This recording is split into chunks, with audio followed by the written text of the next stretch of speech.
Hi and welcome back to my channel.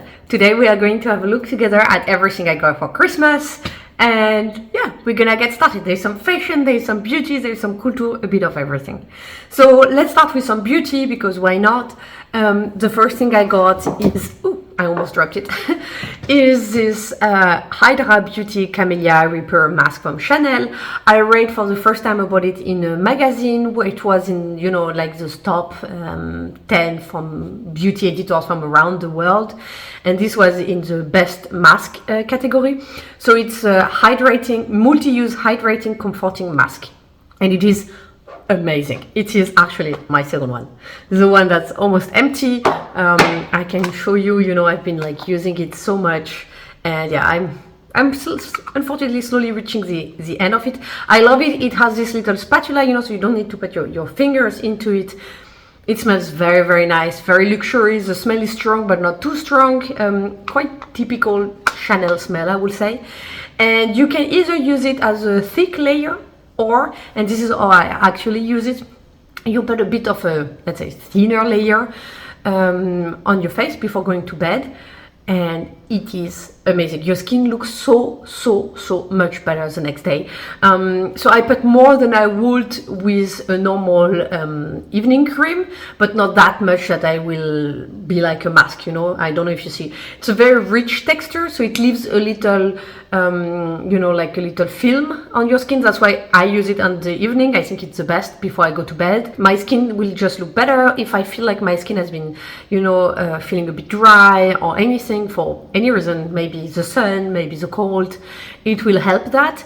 Also, I do have hormonal breakout, hormonal acne, and this will help a lot for recovering, healing better, like the marks or the scars or whatever I could have.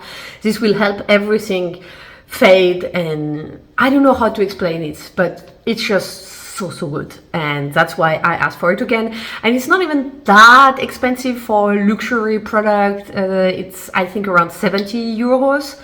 So I think that's a very nice one if you have never tried it. Still in beauty, I am giving a try to this one. It's a Giorgio Armani. I don't know whether there's something blue on it.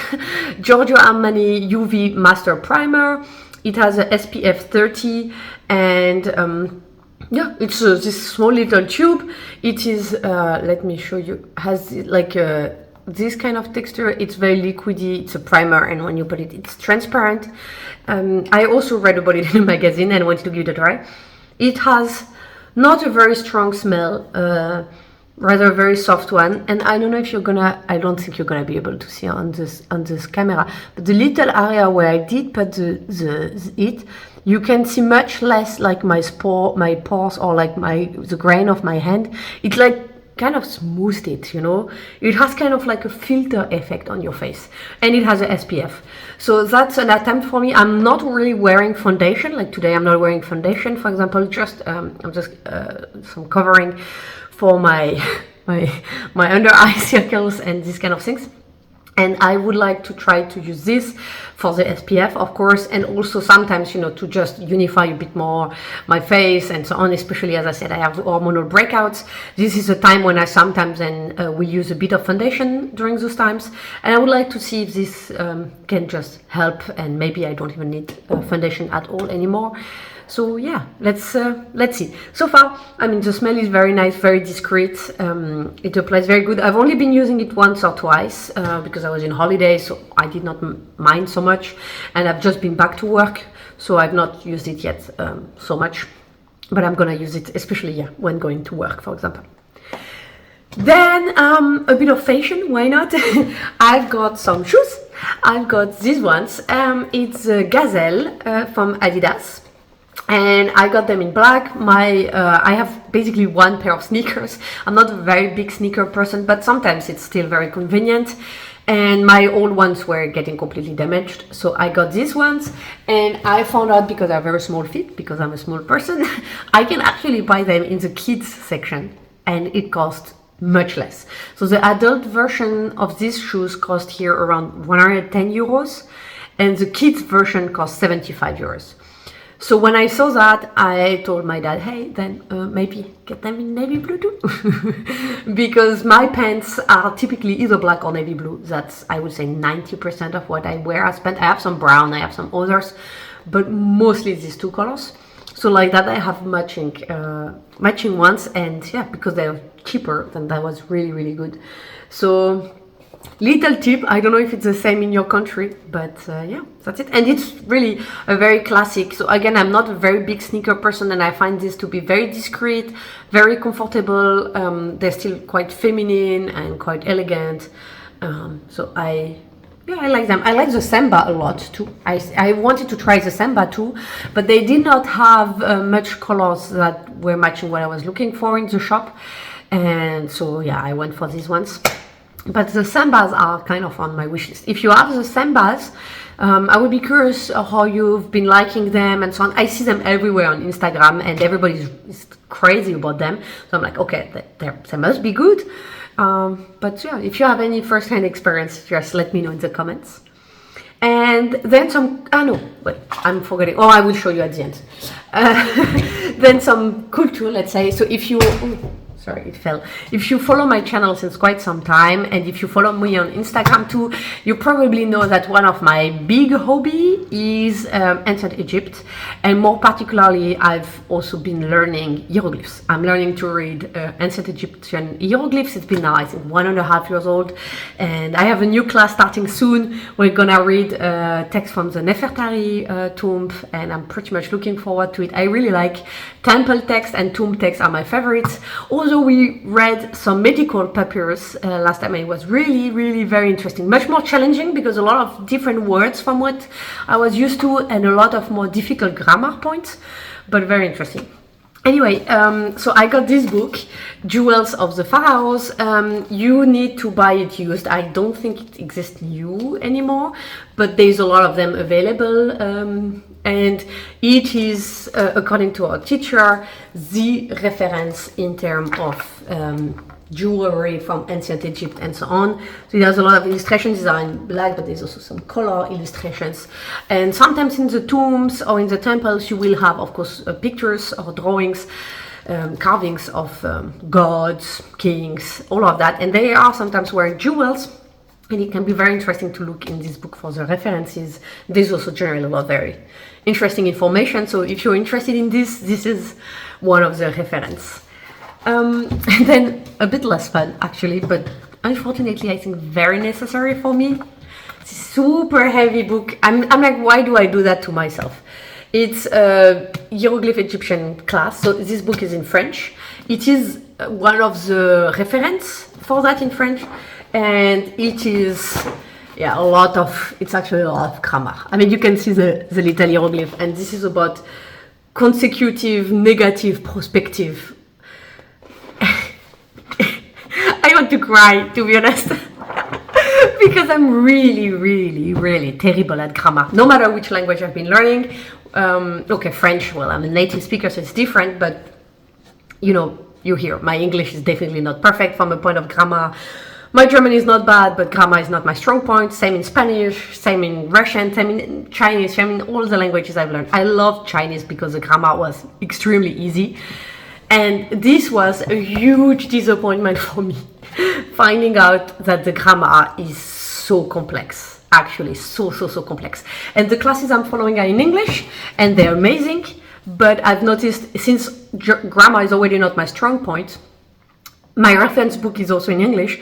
I kind of have like to translate from Egyptian to English and then translate this concept into French, because for the vocabulary I don't mind, English to ancient Egyptian, I have no problem with that.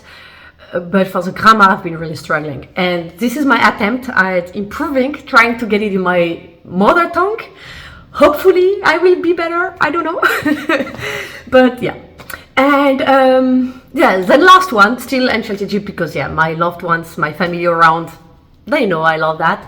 And it's more like of a little fun thing. It's actually a puzzle. It's a puzzle about ancient Egypt where you have a map and you have a lot of extracts from tombs and temples. You have Tutankhamun's mask, you have Nefertiti's bust, you have, yeah, a lot of very famous reference, and this is really nice. And you have the chronological phase, and I was like, oh, this is so cool. And you know, on one evening while I'm listening to one of not when I'm not doing one of the grammar class, but one of the like history class, for example, the teacher is having one about Egyptian queens, and then you know I look and listen at the same time, and that would be very nice. I can do a little puzzle at the same time. It will be very easy. And you know, I opened it and I'm gonna show you. I was like, which kind of devil person came up with that? Like the pieces, you know, they're not normal. Look, what is that? Like, what is that? And then it's actually like, hey. So I was like, oh, it's gonna be easy. And then the person was like, no. And I went to my husband, I was like, is this your way to tell me that you love me but you secretly hate me too? Or what's the thing there? Are you trying to make my life purposefully frustrating? Anyway, it was a lot of fun. We lost a lot. I'm gonna do this puzzle. I'm gonna have a lot of fun with it. It was just very funny because I thought, oh yeah, it's not gonna be so hard. It's only 1,000 pieces. It's gonna be relaxing. And then I saw that and I was like, or it's not gonna be so easy, but it's still gonna be a lot of fun. So, and I'm still very grateful. It's a great gift, and it's very nice. And I'm really curious to build it, and maybe I will try to, if it's big enough, to read the little hieroglyphs. The hieroglyphs there. I mean, I can already see from here 1 or 2 words that I know, so it's not so bad. And yeah, last but not least, I was gonna forget. I don't know if you're gonna be able to see because I have this. For the sound, I'm trying to improve the sound, and my skin, as I said, has not been the best, but I have these, I'm gonna take one out, these little gold earrings. I wanted very simple gold earrings like that, so they're just basically a round gold dot, very simple, very classic, and I find they're great for when I have a bit bigger necklaces or a bit more going on and I don't want something too big, and I did not have anything, very simple gold, and so this is like the perfect thing. It's very discreet, as you can see. It looks almost like pearls, except that it is gold, and that makes a difference because when I have sometimes I have some gold necklaces which are already very present, and I feel like the pearls, it's a bit too much. But I still want something small, and I don't want something then shining because then again it's too much, and I don't necessarily want shape because maybe there are already shapes on my necklaces and it does not match. I mean, you see the point. So I got this one in the French shop called Histoire d'Or. We went with my sister. It's actually a gift from her, and yeah, and I found these very, very, very nice little gold pins, and they're really cute. And in the shop it was funny because the woman said, they often sell them more for people which have several holes, you know, to do matching things, because again, they're very discreet, so they go very well with other earrings also. But she was like, really, I was like, why is she looking at me like that? Like, she was like, oh. I was like, is there something? And she was like, yeah, no, it's just because, normally we sell them as like from when you have multiple holes, but it looks really nice also like that. And she was like, I had never thought about it, but I will give it a try. And I was like, okay. Yeah, that's, it's very simple and very discreet. And I don't know if Histoire d'Or ships everywhere. If you're interested, I could always look for the reference and I could put it down. Just let me know if you're interested. I'm sorry that it went so dark. I don't know. The weather has been like very changing here, and I'm filming with natural light, so when there are big clouds, then yeah. I hope you were also having a very nice Christmas time, that you had nice gifts. Don't hesitate to share with me what you got or what you liked and all of that. This year I did not buy something for myself. This is a tradition I've had the past years. I think last year I showed it.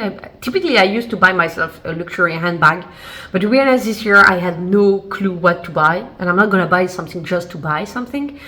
So I don't know, maybe I will do a video about that also, like, I don't know, luxury handbags. I just could not find anything really appealing to me. So there's a few other things, and I'm considering that maybe just buying something else. I don't know. Maybe a jewelry. something like that, as a gift from me to me. I don't know if this is something you're doing also, like rewarding yourself. And yeah, and that's it. I wish you a lovely day. I will put here another video in case you have not seen it yet. And if you've enjoyed this video and you would like to subscribe to my channel, you can of course do so by clicking there. And I will see you in the next video. Bye guys.